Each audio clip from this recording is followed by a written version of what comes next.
والله يدعو إلى دار السلام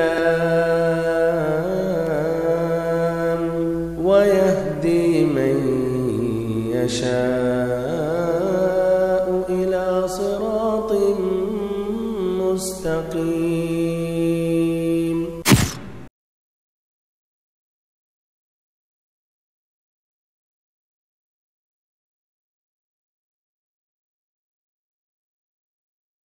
جس میں 20,000 نہیں فائدہ بلکہ 2 لاکھ 3 لاکھ 5 لاکھ 10 لاکھ بھی ہو سکتا، تو کیا رائے ہے بھائیو؟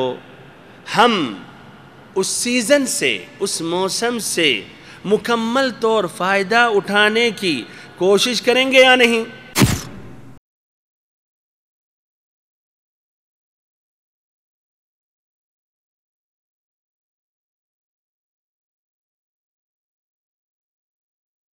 اگر آپ اپنی اس تجوری میں سونا یا چاندی رکھ رہے ہیں تو کل جب کھولیں گے تو سونا یا چاندی ہی رہے گا. اگر آپ ابھی اس میں مٹی پتھر رکھیں گے تو کل جب کھولیں گے تو مٹی پتھر ہی پائیں گے.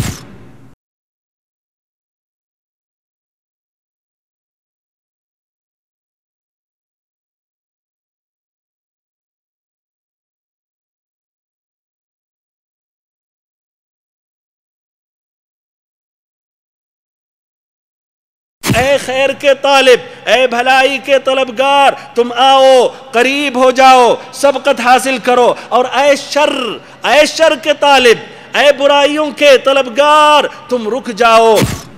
الحمدللہ رب العالمین والصلاة والسلام على اشرف الانبیاء وسید المرسلین نبینا وحبیبنا وقدوتنا وامامنا محمد وعلى آلہ وصحبہ اجمعین. اما بعد، اللهم علمنا ما ينفعنا وانفعنا بما علمتنا وزدنا علما نافعا وعملا صالحا یا رب العالمین.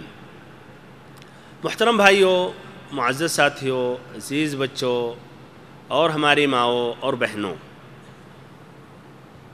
ہر انسان چاہتا ہے کہ اس کے پاس زیادہ سے زیادہ مال و دولت رہے، اور مال و دولت کمانے کے لیے جو ایک بہترین ذریعہ ہے وہ ہے تجارت.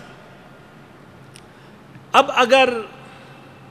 آپ تصور کریں کہ ہم اور آپ تاجر ہیں اور ہم سبھی کا پیشہ تجارت ہے، اور ہر مہینے میں تجارت کے ذریعے مثلاً 20,000 ریال کماتے ہیں.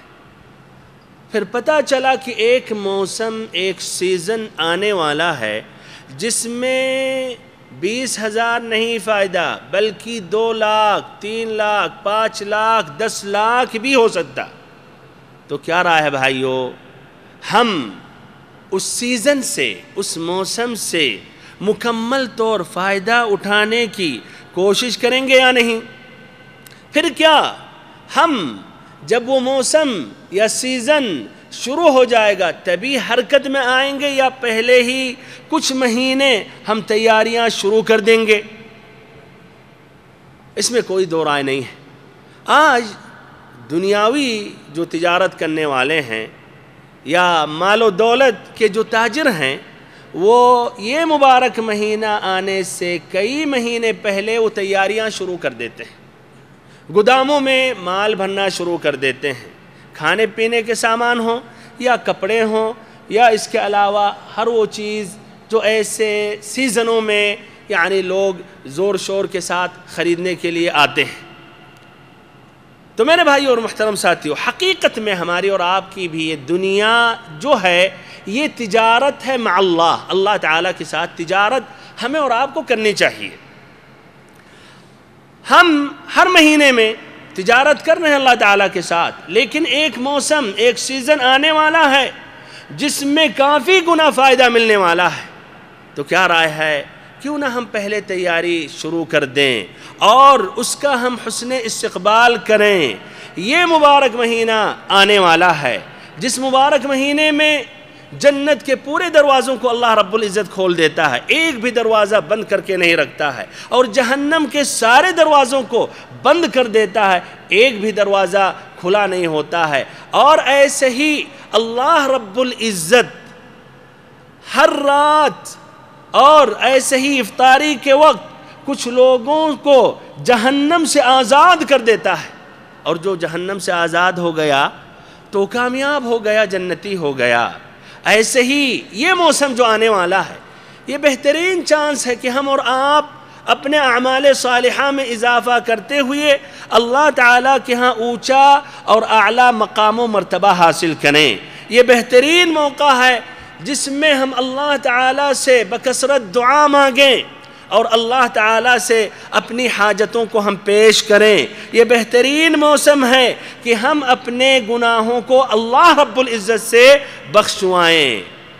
میرے بھائیو اور محترم ساتھیو، یہ ایام اور یہ راتیں، یہ دن اور رات، یہ ہیں تجوریاں۔ جس طرح کی ایک سلف صالح نے کہا کہ الایام واللیالی خزائن فضع فی خزینتک ما شئت فإنک سوف تلقاہ، کہ دن اور رات یہ تجوریاں ہیں، تو تم اپنی تجوری میں جو چاہو رکھو، جو کچھ رکھو گے وہ کل پاؤ گے۔ اگر آپ اپنی اس تجوری میں سونا یا چاندی رکھ رہے ہیں تو کل جب کھولیں گے تو سونا یا چاندی ہی رہے گا۔ اگر آپ ابھی اس میں مٹی پتھر رکھیں گے تو کل جب کھولیں گے تو مٹی پتھر ہی پائیں گے، سونا چاندی نہیں پائیں گے۔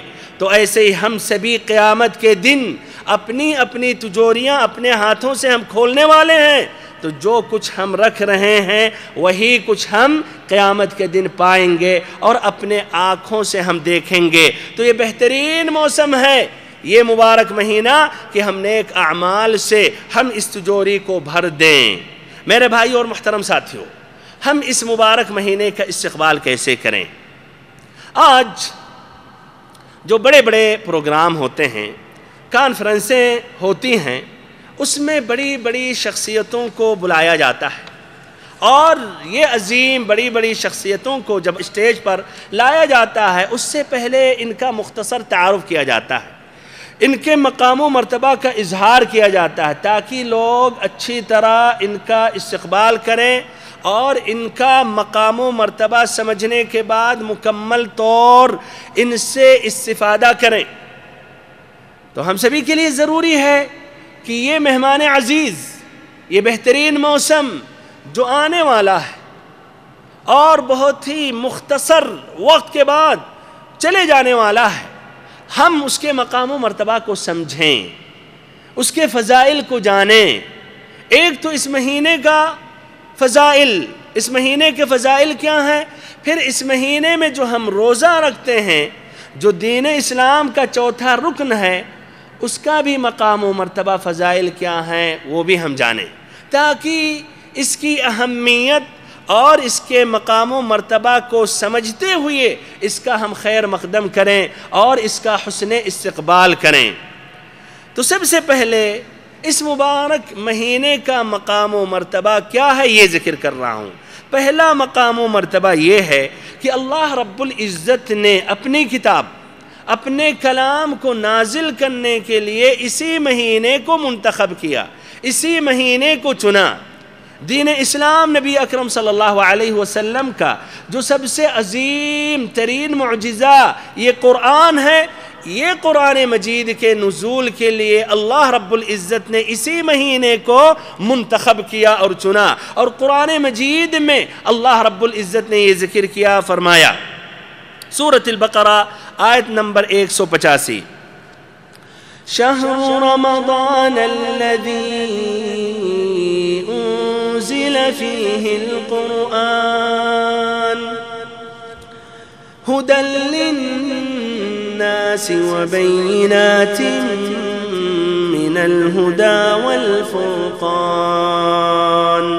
کہ ماہ رمضان وہ مہینہ ہے جس میں میں نے قرآن مجید نازل کیا، یا ماہ رمضان وہ مہینہ ہے جس میں قرآن اتارا گیا، ھدی للناس، جو لوگوں کے لیے ہدایت کرنے والا ہے، وبینات من الہدی والفرقان، اور جس میں ہدایت کی اور حق و باطل کی نشانیاں ہیں۔ ایسے ہی مسند امام احمد کی ایک روایت ہے، لیکن سند کے اعتبار سے ضعیف ہے۔ اس روایت میں یہ ہے کہ انجیل، تورات، صحف ابراہیم بھی رمضان المبارک کے مہینے میں نازل ہوئے۔ دوسرا جو مقام و مرتبہ ہے اس مبارک مہینے کا، وہ حدیث ذکر کر رہا ہوں جس میں نبی صلی اللہ علیہ وسلم نے متعدد خصائص اور متعدد خصوصیتیں نبی صلی اللہ علیہ وسلم نے رمضان مبارک کے مہینے کے بارے میں ذکر کیا۔ صحیح امام بخاری اور امام مسلم کی روایت ہے حضرت ابو ہریرہ رضی اللہ عنہ سے کہ آپ صلی اللہ علیہ وسلم نے فرمایا اذا دخل شہر رمضان فتحت ابواب السماء وغلقت ابواب جہنم وسلسلت الشیاطین، کہ جب رمضان المبارک کا مہینہ داخل ہو جاتا ہے تو آسمان کے سارے دروازے کھل جاتے ہیں اور جہنم کے پورے دروازے بند ہو جاتے ہیں اور شیاطین کو قید کر لیا جاتا ہے، ان کو جکڑ دیا جاتا ہے، ان کو زنجیروں میں بند کر لیا جاتا ہے۔ ترمذی اور ابن ماجہ کی روایت اس طرح ہے اذا كانت اول لیلة من رمضان صفدت الشیاطین ومردت الجن، کہ جب رمضان المبارک کے مہینے کی پہلی رات ہوتی ہے، پہلی رات داخل ہوتی ہے تو شیاطین اور سرکش قسم کے جو جن ہوتے ہیں ان کو قید کر لیا جاتا ہے، ان کو بند کر دیا جاتا ہے۔ وَغُلِّقَتْ أَبْوَابُ النَّارِ فَلَمْ يُفْتَحْ مِنْهَا بَابٌ، اور جہنم کے سارے دروازوں کو بند کر دیا جاتا ہے اور ان دروازوں میں سے ایک بھی دروازہ کھولا نہیں جاتا ہے۔ وَفُتِّحَتْ أَبْوَابُ الْجَنَّةِ فَلَمْ يُغْلَقْ مِنْهَا باب، اور جنت کے سارے دروازوں کو کھول دیا جاتا ہے، ایک بھی دروازہ بند نہیں کیا جاتا ہے۔ وَنَادَى مُنَادٍ يَا بَاغِيَ الْخَيْرِ أَقْبِلْ وَيَا بَاغِيَ الشَّرِّ أَقْصِرْ، کہ اللہ تعالیٰ کی طرف سے ایک پکارنے والا یہ پکارتا ہے کہ اے خیر کے طالب، اے بھلائی کے طلبگار، تم آؤ، قریب ہو جاؤ، سبقت حاصل کرو، اور اے شر کے طالب، اے برائیوں کے طلبگار، تم رک جاؤ، باز ہو جاؤ۔ وَلِلَّهِ عُتَقَاءُ مِنَ النَّارِ وَذَلِكَ فِي كُلِّ لَيْلَةٍ، اور اللہ رب العزت کے کچھ آزاد کردہ ہوتے ہیں جہنم سے، اللہ رب العزت کچھ لوگوں کو جہنم سے آزاد کر دیتا ہے ہر رات میں کچھ لوگوں کو آزاد کرتا ہے۔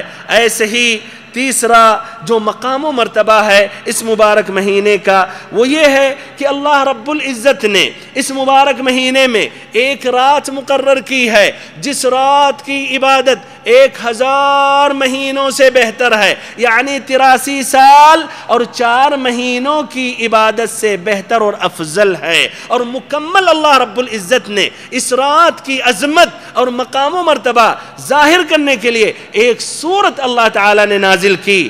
اسی لیے نبی اکرم صلی اللہ علیہ وسلم یہ مہینے کا استقبال کرتے ہوئے صحابہ کرام کو بشارت دیتے ہوئے یہ کہتے تھے اتاکم رمضان شہر مبارک، کہ رمضان المبارک کا مہینہ داخل ہو گیا، یہ رمضان داخل ہو گیا، برکت والا شہر آ گیا ہے۔ فرض اللہ عز و جل علیکم صیامہ، اس مہینے میں اللہ رب العزت نے تم لوگوں پر روزہ فرض کیا ہے۔ تفتح فیہ ابواب السماء، آسمان کے دروازے کھول دیے جاتے ہیں۔ وَتُغَلَّقُ فِيهِ أَبْوَابُ الْجَحِيمِ، اور جہنم کے سارے دروازے بند کر دیے جاتے ہیں۔ وَتُغَلُّ فِيهِ مَرَدَةُ الشَّيَاطِينِ، اور سرکش قسم کے جو شیاطین ہوتے ہیں ان کو قید کر لیا جاتا ہے۔ لِلَّهِ وَتُغَلُّ فِيهِ مَرَدَةُ الشَّيَاطِينِ لِلَّهِ فِيهِ لَيْلَةٌ خَيْرٌ مِّنْ أَلْفِ شَهْرٍ مَنْ حُرِمَ خَيْرَهَا فَقَدْ حُرِمَ،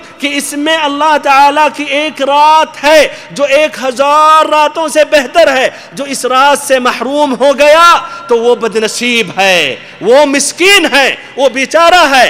تصور کیجئے یہ مبارک رات آئے جو 1000 مہینے سے بہتر اور افضل ہے، یعنی 83 سال اور 4 مہینے کی کمائی اللہ رب العزت نے ایک رات میں رکھ دی ہے۔ اور آپ غافل ہو گئے، سوئے رہے، یا بازاروں میں عید کی تیاری کرتے رہے، یا اس سے بھی وہ بدکار جو ٹی وی کے سامنے بیٹھا ہوا فلمیں دیکھ رہا ہو، یا گانا سن رہا ہو، یا ڈرامے دیکھ رہا ہو، تو یہ بھائیو یہ مسکین ہے، بدنصیب ہے۔ اسی لیے آپ صلی اللہ علیہ وسلم نے مختصر سے الفاظ میں کہہ دیا، من حرم خیرہا فقد حرم، کہ جو اس رات کے خیر سے، بھلائی سے، برکت سے محروم ہو گیا تو یہی محروم ہے، یہی بدنصیب ہے، یہی مسکین ہے۔ آپ اس کا قضا نہیں کر سکتے ہیں، قرآن آج نہیں پڑھ سکے کل پڑھ سکتے ہیں، آپ اور نوافل میں سست پڑ گئے بعد میں قضا کر سکتے ہیں، بعد میں بھی پڑھ سکتے ہیں، لیکن یہ رات اگر چلی جائے تو کہاں آپ 83 سال اور 4 مہینے کی عبادت ایک رات میں لا سکتے ہیں، یا اس کے مساوی آپ عبادت کرتے رہیں گے۔ چوتھا اس کا مقام و مرتبہ یہ ہے کہ یہ مبارک مہینے میں رب العزت دعاؤں کو قبول کرتا ہے، اللہ تعالی دعاؤں کو قبول کرتا ہے۔ سبحان اللہ، اللہ تعالی نے جب روزے کا ذکر کیا سورۃ البقرہ آیت نمبر 183، پھر ایسے ہی روزے کے متعلق متعدد احکام رب العزت نے بیان کیا، تو اسی درمیان رب العزت نے کہا اور دعا کی اہمیت اور فضیلت کی طرف اشارہ کیا، اور خصوصاً کہ یہ رمضان میں اس کا خاص اہمیت ہے۔ فرمایا رب العزت نے آیت نمبر 186 میں، وَإِذَا سَأَلَكَ عِبَادِي عَنِّي فَإِنِّي قَرِيبٌ أُجِيبُ دَعْوَةَ الدَّاعِ إِذَا دَعَانِ فَلْيَسْتَجِيبُوا لِي وَلْيُؤْمِنُوا بِي لَعَلَّهُمْ يَرْشُدُونَ۔ کہ اللہ کے نبی جب آپ سے ہمارے متعلق ہمارے بندے پوچھیں تو آپ کہیے فَإِنِّي قَرِيبٌ، پس بے شک میں بہت ہی قریب ہوں، نزدیک ہوں، اُجِيبُ دَعْوَةَ الدَّاعِ إِذَا دَعَانِ، پکارنے والا جب مجھے پکارے گا تو اس کی دعوت قبول کروں گا، فَلْيَسْتَجِيبُوا لِي، تو ہماری بات مان لیں، میری بات مان لیا کریں، وَلْيُؤْمِنُوا بِي، اور ہم پر ایمان لائیں، لَعَلَّهُمْ يَرْشُدُونَ، ان کی بھلائی کا باعث ہے۔ اور ایسے ہی نبی پاک صلی اللہ علیہ وسلم نے واضح لفظوں میں کہا، جس طرح کی مسند احمد کی روایت ہے ابو ہریرہ یا ابو سعید الخدری رضی اللہ عنہما سے، کہ ان للہ عتقاء فی کل یوم ولیلہ، کہ اللہ رب العزت کے کچھ آزاد کردہ بندے ہوتے ہیں ہر دن اور رات میں، یعنی رمضان اللہ تعالیٰ کے کچھ آزاد کردہ بندے ہوتے ہیں ہر دن اور رات میں، لِكُلِّ عَبْدٍ مِّنْهُمْ دَعْوَةٌ مُسْتَجَابَةٌ، اور ہر بندے کی مستجاب دعا ہوتی ہے، یعنی اس کی دعا مقبول ہوتی ہے۔ پانچواں مقام و مرتبہ اس مبارک مہینے کے یہ ہے کہ اللہ رب العزت اپنے کچھ بندوں کو ہر دن اور ایسے ہی ہر رات میں آزاد کرتا ہے، اور ایسے ہی افطاری کرنے کے وقت جس طرح کی ابھی آپ نے یہ روایتیں سنی، اور ایک اور روایت کا ذکر کر رہا ہوں جس کی روایت ابن ماجہ نے جابر رضی اللہ عنہ سے کی ہے کہ نبی اکرم صلی اللہ علیہ وسلم نے فرمایا، ان للہ عند کل فطر عتقاء وذلك فی کل لیلہ، کہ اللہ رب العزت کچھ لوگوں کو آزاد کرتا افطاری کرنے کے وقت اور ہر رات، یعنی 30 دن کے یہ جو رمضان کے ایام ہوتے ہیں یا 29 دن، ہر دن افطاری کے وقت خصوصاً رب العزت کچھ لوگوں کو جہنم سے آزاد کر دیتا ہے، اس طرح وہ جہنم سے دور ہو جاتے ہیں، اور جو جہنم سے بچ گیا تو یقیناً وہ جنتی ہوگا۔ چھٹا مقام و مرتبہ اس مبارک مہینے کا یہ ہے کہ یہ مبارک مہینہ یہ بہترین موسم ہے، اور یہ بہترین موقع ہے کہ ہمارے اور آپ کے گناہ اللہ تعالیٰ بخش دے۔ بلکہ حدیث میں وعید آئی جس طرح کی البیہقی نے السنن الکبریٰ میں روایت کی، اور ایسے ہی ابن خزیمہ نے اپنی کتاب الصحیح، اور امام احمد نے اپنی کتاب المسند، اور علامہ البانی نے اس حدیث کو حسن یا صحیح قرار دیا، اس میں آتا ہے کہ نبی اکرم صلی اللہ علیہ وسلم ایک مرتبہ منبر پر چڑھے، تو جب آپ نے اپنا پہلا مبارک قدم آپ نے رکھا تو آمین کہا، پھر دوسرا جب قدم رکھا تو آمین کہا، تیسرا قدم رکھا آمین کہا۔ صحابہ کرام نے تعجب کیا، بعد میں انہوں نے سوال کیا، سبحان اللہ، صحابہ کرام کا حرص اور اہتمام، ہر چھوٹی چھوٹی باتوں کا ملاحظہ کرتے تھے، اس لیے وہ اچھی طرح جانتے تھے کہ یہ نبی اکرم، نبی اقدس، ہم سبھی مسلمانوں کے قدوہ حسنہ ہیں، ان کا ہر عمل سنت ہے اور ہر عمل پر عمل کرنا چاہیے، اور جس سے آپ نے روکا اس سے دور ہونا چاہیے۔ بہرحال انہوں نے باتیں پوچھا، کہا ما کنت تصنع ھذا، اے اللہ کے نبی آپ کو میں نے کبھی بھی ایسا کہتے ہوئے نہیں دیکھا۔ تو آپ صلی اللہ علیہ وسلم نے اس کی وضاحت کی، کہا کہ جبریل امین ہمارے پاس آئیں اور انہوں نے کہا رغم انف عبد دخل علیہ رمضان فلم یغفر له فقلت آمین، کہ اس آدمی کا، اس شخص کی ناک مٹی میں رگڑ جائے، کنایت ہے ذلیل، رسوا اور تباہ ہو، جس کو رمضان المبارک کا مہینہ نصیب ہوا، رمضان المبارک کا مہینہ داخل ہوا، لیکن اس کے گناہ بخشے نہیں گئے، اس کے گناہ معاف نہیں ہوئے، یعنی یہ مبارک مہینہ داخل ہوا، اتنی بہترین چانس، اتنا بہترین موقع، اس سے فائدہ نہیں اٹھایا، اس کے گناہ معاف نہیں ہوئے، داخل ہوا پھر خارج ہو گیا، پھر اس کے گناہ معاف نہیں ہوئے، تو اس سے بڑھ کر اور بدنصیب کون ہو سکتا؟ اگر اس مبارک مہینے میں گناہ معاف نہیں ہوئے تو پھر کیا انتظار کر رہا ہے؟ کس مہینے میں اپنے گناہوں سے استغفار اور توبہ کرے گا اور پھر اس کے گناہ معاف ہوں گے؟ تو آپ صلی اللہ علیہ وسلم نے کہا، میں نے جبریل امین کے اس کلام پر آمین کہا۔ پھر دوسری جو بات ہے اس پر آپ صلی اللہ علیہ وسلم نے اس کی وضاحت کی، اس شخص کی ناک مٹی میں رگڑ جائے جس کے پاس میرا ذکر ہو، میرا نام آئے، پھر ہم پر درود و سلام نہ پڑھے۔ اللہم صلی وسلم وبارک علی عبدک و رسولک محمد، اس شخص کی ناک رگڑے مٹی میں جس کے پاس میرا ذکر ہو، میرا نام آئے اور مجھ پر درود و سلام نہ پڑھے، تو میں نے آمین کہا۔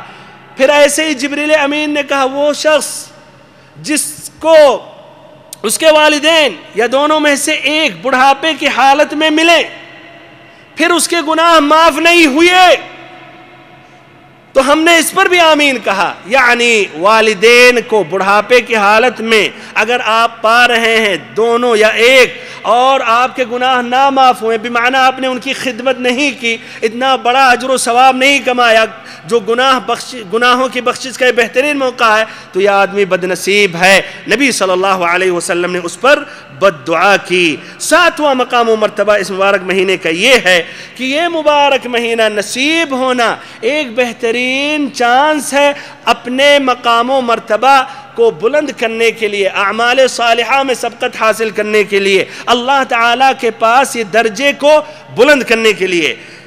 اس کی دلیل طلحہ ابن عبید اللہ رضی اللہ عنہ کی اس حدیث پر غور کریں، جس کی روایت امام احمد، ابن ماجہ، ابن حبان اور البیہقی نے کی، اور کچھ اہل علم نے اس حدیث کو صحیح قرار دیا۔ طلحہ ابن عبید اللہ رضی اللہ عنہ کہتے ہیں کہ دو بھائی نبی پاک صلی اللہ علیہ وسلم کی خدمت میں حاضر ہوئے، دونوں نے اسلام قبول کر لیا، پھر دونوں میں سے ایک کافی محنتی تھا، کافی اعمال صالحہ میں اور ایسے جہاد کرنے میں آگے رہتا تھا، دوسرا اتنا نہیں تھا۔ پہلا جو بھائی تھا جو کافی محنتی تھا وہ میدان جہاد میں شہید ہو گیا، پھر اس کے 1 سال کے بعد دوسرا بھائی کا انتقال ہو گیا۔ طلحہ بن عبید اللہ رضی اللہ عنہ کہتے ہیں کہ میں نے خواب میں دیکھا کہ میں جنت کے دروازے کے پاس ہوں، پھر اندر سے دروازہ کھلا اور ایک شخص باہر نکلا اور اس نے دوسرے بھائی جس کی موت واقع ہوئی تاخیر سے، اس کو بلایا اور جنت میں داخل کیا، پھر اس کے بعد پہلے بھائی کو بلایا اور مجھ سے کہا کہ ابھی آپ کا وقت نہیں آیا۔ بعد میں طلحہ ابن عبید اللہ رضی اللہ عنہ نے اس واقعے کو ذکر کیا تو صحابہ کرام نے، سننے والوں نے کافی تعجب کیا کہ سبحان اللہ، وہ اللہ کے راستے میں شہید ہوا اور اتنا جد و جہد کرتا تھا، اللہ کی عبادت میں محنتیں کرتا تھا، اور یہ بعد میں وہ بھی شہید نہیں ہوا، وہ اس سے پہلے جنت میں داخل ہو گیا۔ نبی صلی اللہ علیہ وسلم تک یہ بات پہنچی تو آپ صلی اللہ علیہ وسلم نے کہا، اچھا یہ بتاؤ کہ یہ دوسرا بھائی پہلے بھائی کے بعد 1 سال تک مکمل 1 سال تک نہیں رہا. کہا کیوں نہیں؟ تو کہا اس درمیان رمضان المبارک کا مہینہ نصیب نہیں ہوا، اس درمیان رمضان المبارک کا مہینہ نصیب نہیں ہوا. کہا کیوں نہیں؟ پھر کہا ایسے ہی اس نے کتنا رکوع سجود اور نمازیں پڑھی. تو آپ صلی اللہ علیہ وسلم نے کہا فما بینہما ابعد مما بین السماء والارض، کہ دونوں کے درمیان جو فاصلہ ہے وہ اتنا فاصلہ ہے جتنا آسمان اور زمین کے درمیان میں وہ فاصلہ ہے. سبحان اللہ. تو دیکھیے ایک رمضان مبارک کا مہینہ نصیب ہونے سے دیکھیے یہ شہادت پانے والے سے بھی سبقت حاصل کر لے گیا. 8واں مقام و مرتبہ اس مبارک مہینے کا یہ ہے کہ یہ مبارک مہینہ مسلمانوں کا نصر، فتح، کامیابی کا مہینہ ہے. اسی مبارک مہینے میں غزوہ بدر پیش ہوا اور اسلام کا جو پہلا فیصلہ کن معرکہ تھا جس میں اللہ تعالیٰ نے حق کو واضح کر دیا اور باطل بھی واضح ہو گیا اور یوم الفرقان کہا، یہ اسی مبارک مہینے میں واقعہ پیش ہوا اور یہ پہلا رمضان تھا جو مسلمانوں پر فرض تھا. پھر ایسے ہی اسی مبارک مہینے میں سن 8 ہجری میں مکہ فتح ہوا. اس کے علاوہ اور بھی بڑے بڑے واقعات پیش ہوئے رمضان المبارک کے مہینے میں. اب دوسری جو بات ہے وہ ذکر کر رہا ہوں کہ اس مبارک مہینے میں روزے کا کیا مقام و مرتبہ ہے، روزہ رکھنے میں کیا ثواب ہے، روزہ رکھنے کے فضائل کیا ہیں. رمضان المبارک کے مہینے کے روزہ ذکر کرنے سے پہلے، رمضان المبارک کے مہینے کے روزوں کو ذکر کرنے سے پہلے میں ادھر عام جو ثواب ہیں روزہ رکھنے کا وہ ذکر کر رہا ہوں. یعنی ایک تو روزہ رکھنے کا ثواب ہے اور ایک ہے رمضان میں روزہ رکھنے کا ثواب. تو عام جو ثواب ہے روزوں کا وہ نہایت اختصار کے ساتھ ذکر کر رہا ہوں. نمبر 1 الصوم جنہ، یہ روزہ یہ ڈھال ہے، یعنی ایک سبب، ایک ذریعہ ہے جہنم سے روکنے کے لیے. تو جو روزہ رکھتا ہے وہ جہنم سے بچنے کے لیے ایک بہترین سبب پیش کرتا ہے. نمبر 2 یا دوسری فضیلت حدیث میں ہے کہ جو اللہ تعالیٰ کے راستے میں فی سبیل اللہ روزہ رکھتا ہے تو اللہ تعالیٰ اس کے چہرے کو جہنم سے 70 سال دور کر دیتا ہے. یوماً فی سبیل اللہ، جو اللہ کے راستے میں. اس کی وضاحت امام قرطبی رحمہ اللہ کہتے ہیں یعنی اللہ تعالیٰ کی رضامندی حاصل کرنے کے لیے، اللہ کی خاطر اخلاص کے ساتھ، اجر و ثواب کی نیت کے ساتھ وہ روزہ رکھتا ہے تو اللہ تعالیٰ اس کے چہرے کو جہنم سے 70 سال دور کر دیتا ہے. اور ایک دوسرا معنی ہے، کہا جاتا ہے یعنی فی سبیل اللہ، یعنی جہاد فی سبیل اللہ، اللہ تعالیٰ کے راستے میں جہاد کر رہا تھا اور وہاں اس نے روزہ رکھا. تیسری فضیلت یہ ہے کہ جو روزے دار ہیں وہ الریان کے دروازے سے یا ریان دروازے سے جنت میں داخل ہوں گے.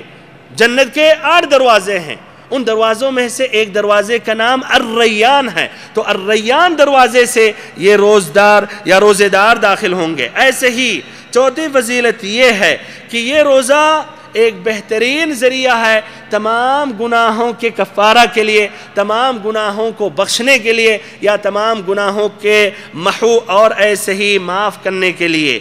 5ویں فضیلت یہ ہے کہ اللہ رب العزت روزے دار کو اور روزہ رکھنے والوں کو بغیر حساب، بغیر تحدید، بغیر تعیین کیے ہوئے اجر و ثواب دیتا ہے. مسلم کی روایت ہے کہ کل عمل ابن آدم له الحسنة بعشر امثالها الى 700 ضعف، کہ آدم کے بیٹے کا جو عمل ہوتا ہے، نیکی جو ہوتی ہے، اللہ تعالیٰ 10 گنا اجر دیتا ہے اور 700 مرتبہ 700 گنا بڑھا بھی دیتا ہے.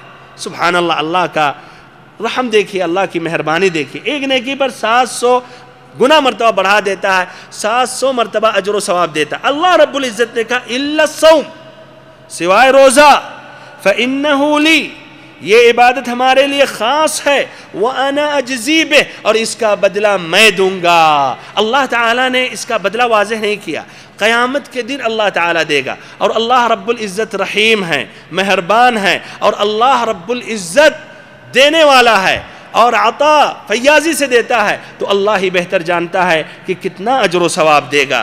چھٹی فضیلت یہ ہے کہ روزہ دار کے منہ سے جب یہ بو یا بدبو نکلتی ہے روزے کی وجہ سے، تو اللہ تعالیٰ کے نزدیک مشک کی خوشبو سے بھی زیادہ بہتر اور محبوب ہوتی ہے۔ ساتویں فضیلت، جو روزہ رکھتا ہے اس کی دعا قبول ہوتی ہے، یعنی یہاں تک کہ افطاری کر لے، بلکہ مزید افطاری کرنے کے وقت دعا قبول ہونے کا ادھر بھی ایک مزید تاکید ہے، تو روزے کی حالت میں ہمیں اس کا اہتمام کرنا چاہیے۔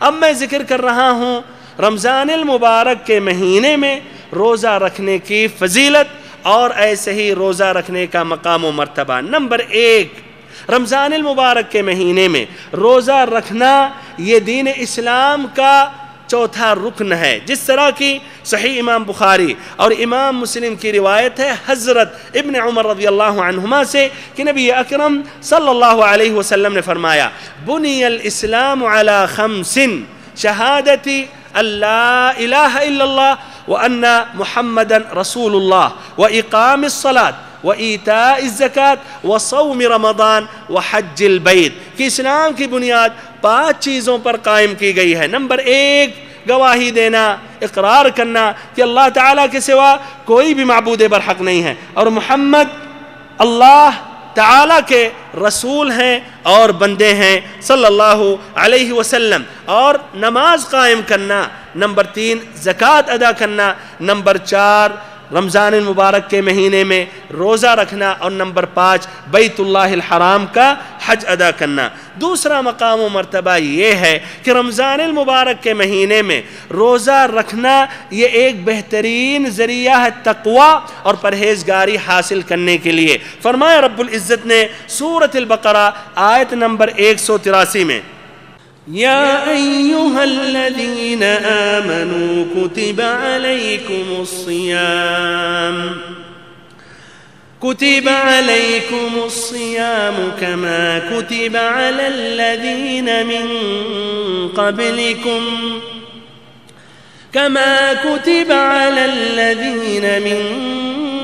قبلكم لعلكم تتقون، کہ اے ایمان لانے والو تم پر روزہ فرض کر دیا گیا ہے، اے ایمان لانے والو تم پر روزہ فرض کیا گیا ہے جس طرح کی پچھلے امتوں پر فرض کیا گیا۔ کیوں؟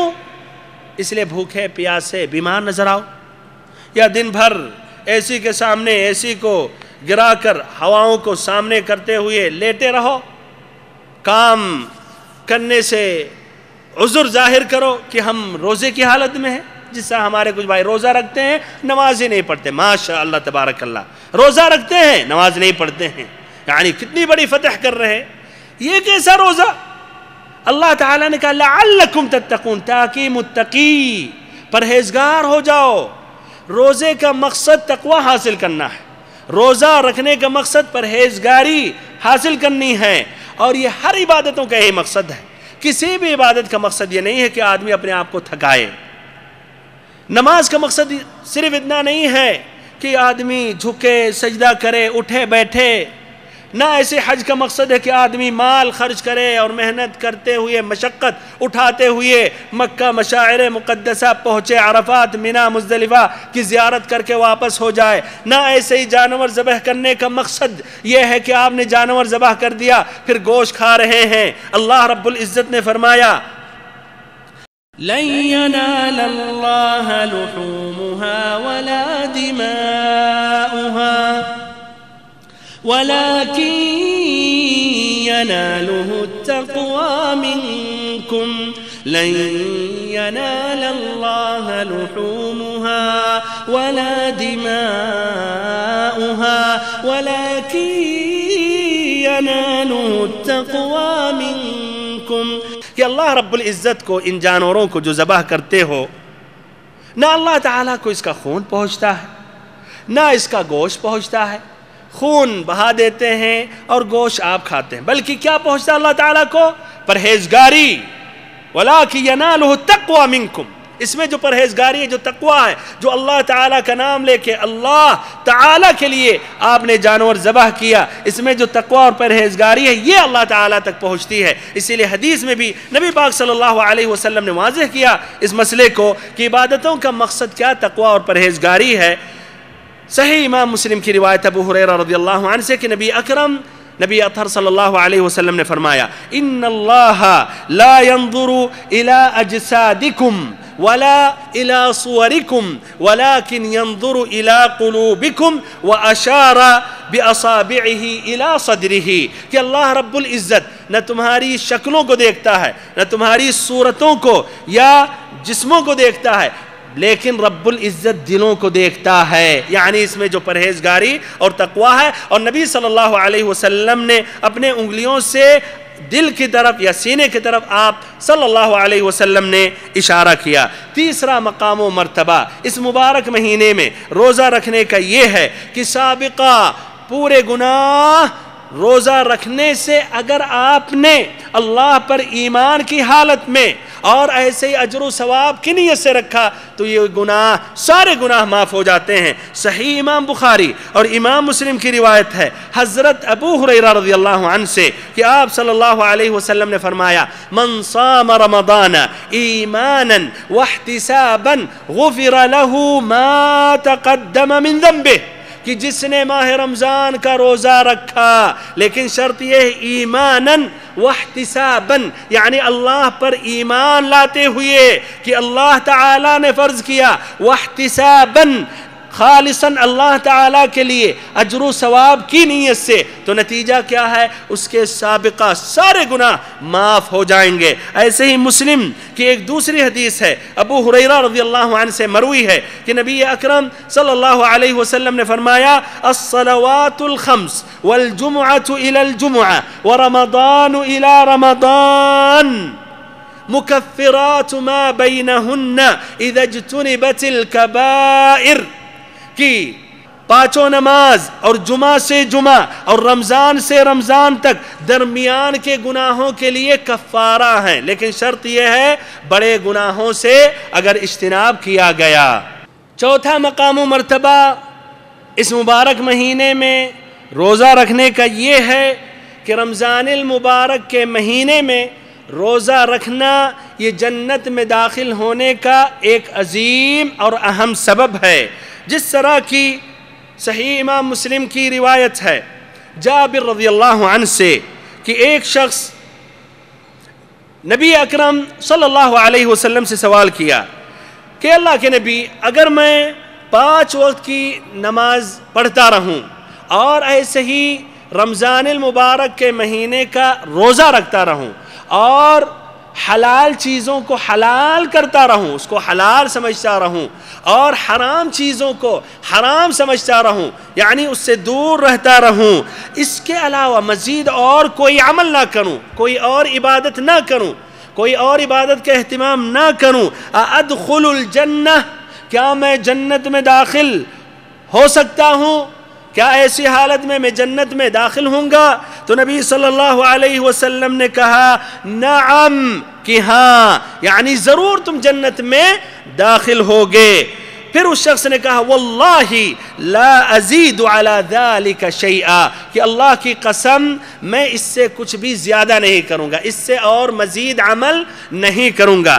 ایسے ہی صحیح امام بخاری اور امام مسلم کی روایت ہے طلحہ ابن عبید اللہ رضی اللہ عنہ سے کہ ایک شخص نبی اکرم صلی اللہ علیہ وسلم کی خدمت میں حاضر ہوا اور اس نے نبی صلی اللہ علیہ وسلم سے اسلام کے بارے میں سوال کیا، تو آپ نے کہا 5 وقت کی نمازیں قائم کرو، 5 وقت کی نمازوں کا اہتمام کرو، پڑھو۔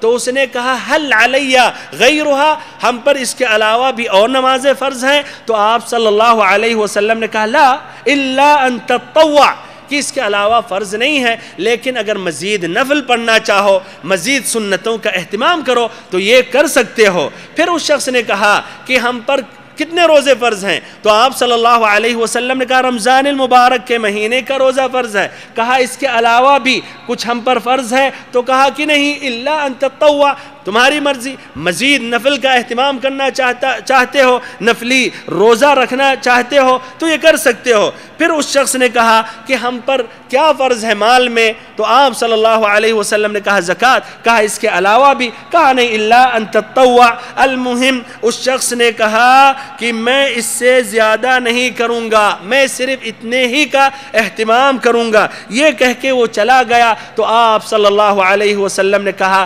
افلح ان صدق، کہ یہ کامیاب ہو گیا اگر اس نے سچ کہا، اگر اس نے سچائی اپنائی تو یہ کامیاب ہو گیا، یعنی یہ جنتی ہوگا۔ تو میرے بھائیوں اور محترم ساتھیوں، جنت میں داخل ہونے کے لیے یہ روزے کا ایک اہم سبب ہے، اور اس کے ساتھ اگر آپ نے نمازوں کا اہتمام کیا اور ایسے حلال کو حلال سمجھا اور حرام کو حرام سمجھا تو یقیناً آپ جنت میں داخل ہوں گے۔ اللہ تعالیٰ سے آخری میں دعا کرتا ہوں کہ اللہ تعالیٰ ہم سبھی کو یہ مبارک مہینہ نصیب کرے، اور اس مبارک مہینے میں اعمال صالحہ میں سبقت حاصل کرنے کی توفیق دے، اور ہمیں ان میں شمار کرے جو روزہ رکھتے ہیں اللہ تعالیٰ پر ایمان اور اجر و ثواب کی نیت سے، ایمان کی حالت میں اور اجر و ثواب کی نیت سے، پھر ان کے پچھلے سارے گناہ معاف ہو جاتے ہیں۔ اللہ تعالیٰ ہمیں ان میں شمار کرے جنہیں لیلۃ القدر، شب قدر نصیب ہوتی ہے، اور پھر اس مبارک رات میں کامیاب ہو جاتے ہیں۔ اللہ تعالی ہمیں ان میں شمار کرے جنہیں اللہ تعالی جہنم سے آزاد کر دیتا ہے۔ آمین یا رب العالمین۔ وآخر دعوانا ان الحمدللہ رب العالمین، وصلی اللہم وسلم وبارک وانعم علی عبدک ورسولک محمد۔